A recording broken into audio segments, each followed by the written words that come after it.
अगले 1 मिनट में हम जानेंगे कि कॉम्प्लेक्स एनालिसिस के अंदर रीजन एंड डोमेन क्या है। तो मेनली इसके लिए हम बहुत आसान से इस कंसेप्ट को समझ सकते हैं। देखो, हमारे पास डोमेन की बहुत सारी रेंज होती है, लेकिन इनमें से ध्यान रखने वाली बात है कि सबसे पहला हमारा होता है सर्कल, जिसमें मेनली तौर पर केवल बाउंड्री को लिया जाता है।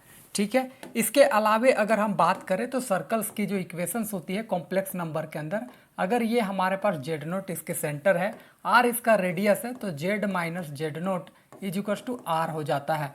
यहीं पर अगर बात करें डिस्क की, तो डिस्क दो प्रकार की होती है, जिसमें एक होता है ओपन डिस्क, एक होता है क्लोज डिस्क। ओपन डिस्क का क्या मतलब है कि वो बाउंड्री को छोड़ देता है और उसके अंदर के सारे पॉइंट को लेता है। क्लोज डिस्क में क्या है, बाउंड्री को भी लेता है और उसके अंदर के सारे पॉइंट लेता है। इसके इक्वेशंस की बात करोगे तो z minus z nought is less than r हो जाएगा, और इसकी अगर बात करेंगे तो जेड माइनस जेड नोट और less than is equal to r हो जाएगा। सेंटर जहाँ जेड नोट है और आर हमारा रेडियस है। इसके अलावा हमारे पास होता है एनुलस। इसके अंदर क्या हम जानते हैं कि अगर मान लेते हैं ये एक अंदर का सर्कल है जिसका रेडियस R1 है, बाहर एक सर्कल है जिसका रेडियस R2 है, तो उसके बीच का जो हमारे पास एरिया निकल करके आता है, रीजन निकल करके आता है, वो हमारा डोमेन होगा।